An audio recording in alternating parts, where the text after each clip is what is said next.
यह वही कुछ साल पहले की बात है जब प्रदीप नाम का एक लड़का बिहार के एक छोटे से गांव में रहता था।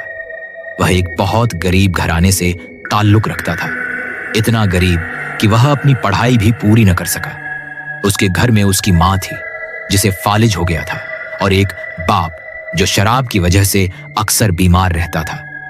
प्रदीप की उम्र 20 साल हो चुकी थी और वह हमेशा यह सोचता था कि किसी तरह उसे गांव से निकलकर किसी बड़े शहर जाने का मौका मिल जाए ताकि वह अपने माँ बाप का अच्छे से ख्याल रख सके। जैसा कि कहते हैं कि जब सारे दरवाजे बंद हो जाते हैं तो खुदा का दरवाजा खुलता है। उसी साल दिवाली के दिन उसका बचपन का दोस्त अनिल उससे मिला जो मुंबई में रहता था। अनिल को प्रदीप की हालत देखकर बहुत अफसोस हुआ और उसने प्रदीप को अपने साथ मुंबई चलने की पेशकश की। अनिल ने बताया कि वह मुंबई में बिल्डिंग लाइन में मजदूरी करता है और रोजाना लगभग 500 रुपये कमा लेता है। यह सुनकर प्रदीप बहुत खुश हुआ और उसने अपने माता पिता से बात की जो इस फैसले से बहुत खुश हुए। उस रात प्रदीप को अपने एक और दोस्त संजय का ख्याल आया जिसकी हालत भी बहुत खराब थी। उसके घर की सारी जमा पूंजी उसकी दादी के इलाज में खत्म हो गई थी और उसके बाद उसके पिता को भी कैंसर हो गया था। प्रदीप ने अनिल से कहा कि उसे भी अपने साथ ले चलते हैं। अनिल भी राजी हो गया और वे दोनों संजय के घर गए। संजय की मां बहुत खुश हुई, लेकिन संजय शहर जाने से हिचकिचा रहा था क्योंकि वह गांव छोड़ना नहीं चाहता था। प्रदीप ने उसे बहुत समझाया और कहा कि अगर उसे काम पसंद ना आए तो वह वापस आ सकता है। संजय राजी तो हो गया, लेकिन उसके पास मुंबई जाने के लिए पैसे नहीं थे। अनिल के पास भी पैसे नहीं थे क्योंकि उसने सारे पैसे दिवाली पर खर्च कर दिए थे। प्रदीप ने अनिल को मशविरा दिया कि वे किसी ट्रक वाले से लिफ्ट लेकर मुंबई चले जाएं। अनिल और संजय भी राजी हो गए। 2 दिन बाद वे दोनों गांव के बाहर हाईवे पर खड़े होकर ट्रक का इंतजार करने लगे। 4 घंटे के इंतजार के बाद एक ट्रक आया और उन्हें देखकर रुका। ट्रक ड्राइवर बहुत अच्छा आदमी था। उसने पैसे लेने से इनकार कर दिया और उन्हें अपने साथ ले जाने के लिए तैयार हो गया। वे सब बात करते हुए जा रहे थे कि ट्रक ड्राइवर ने उनसे पूछा कि क्या वे अपने साथ खाने को कुछ लाए हैं। प्रदीप ने बताया कि उसकी मां ने लिट्टी चोखा और रोटी अचार बनाकर रखा है जो वे ढाबे पर जाकर खाएंगे। कुछ देर बाद वे एक ढाबे पर रुके। ट्रक ड्राइवर ने उनसे कहा कि इस गांव में रोटी खाना मना है, यहाँ एक श्राप है। उसने कहा कि वे सब्जी और चावल खरीद कर खा लें, लेकिन रोटी बिल्कुल भी न खाएं। वे लोग हैरान हो गए और आपस में बात करने लगे कि जब उनके पास रोटी है तो वे पैसे खर्च कर सब्जी और चावल क्यों खरीदें।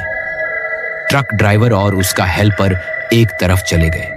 उन्होंने मौके का फायदा उठाया और सब्जी मंगवाकर रोटी खाने लगे। प्रदीप को डर लगा कि अगर ट्रक ड्राइवर ने उन्हें रोटी खाते देख लिया तो वह उन्हें यहां छोड़कर चला जाएगा।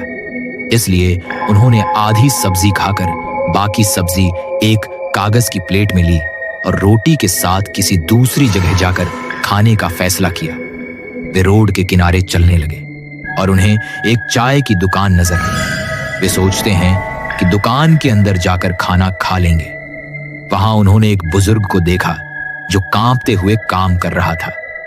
उन्होंने बुजुर्ग से पूछा कि क्या वे यहां बैठकर खाना खा सकते हैं। बुजुर्ग ने उन्हें बैठने की इजाजत दे दी। उन्होंने अपनी रोटी निकाली और खाने लगे तो बुजुर्ग ने कहा कि रोटी ठंडी है, मैं गर्मा गर्म रोटी मंगवा दूं। उन्होंने बुजुर्ग से पूछा कि क्या इस गांव में रोटी खाना मना नहीं है। बुजुर्ग ने हंसते हुए कहा कि यह सब झूठी अफवाहें हैं जो ढाबे वाला अपने फायदे के लिए फैलाता है।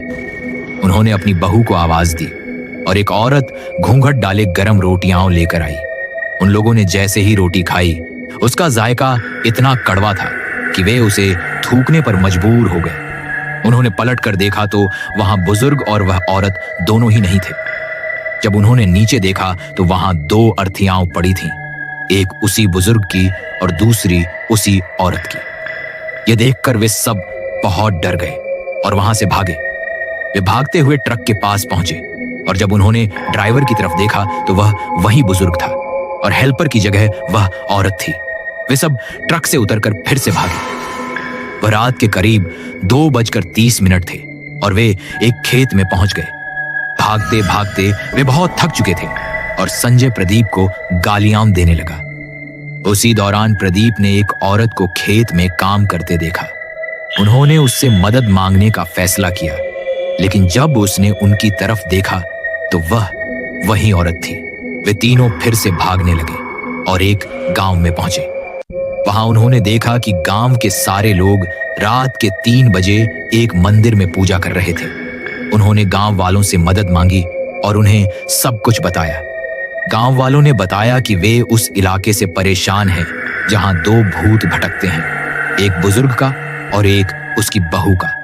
वे दोनों उन्हीं भूतों से बचने के लिए पूजा कर रहे थे। गांव वालों ने उन्हें एक कोठी में रहने की जगह दी और अगले दिन मुंबई जाने का मशविरा दिया। वे लोग वहां जाकर सो गए और 1 घंटे बाद उनका दरवाजा खटखटाया गया। संजय ने दरवाजा खोला तो सामने वही औरत गर्म रोटियां के लिए खड़ी थी। ये देखकर संजय की चीख निकल गई और वह वहां से भागने लगा। उसके दोस्त भी उसके पीछे भागे, लेकिन संजय का पैर एक पत्थर से उलझा और वह मुंह के बल दूसरे पत्थर पर गिरा। उसकी मौके पर ही मौत हो गई। संजय के दोस्तों ने उसे उठाया, लेकिन उसकी नब्ज नहीं चल रही थी। वे बहुत डर गए थे। थोड़ी देर बाद गांव के लोग वहां पहुंच गए और सब हैरान थे कि इस पूजा के बाद भी उन पर भूतों का साया क्यों पड़ा। अगले दिन संजय की लाश को वहां से ले जाया गया और अनिल मुंबई चला गया। प्रदीप इस वाकये को कभी भूल नहीं पाया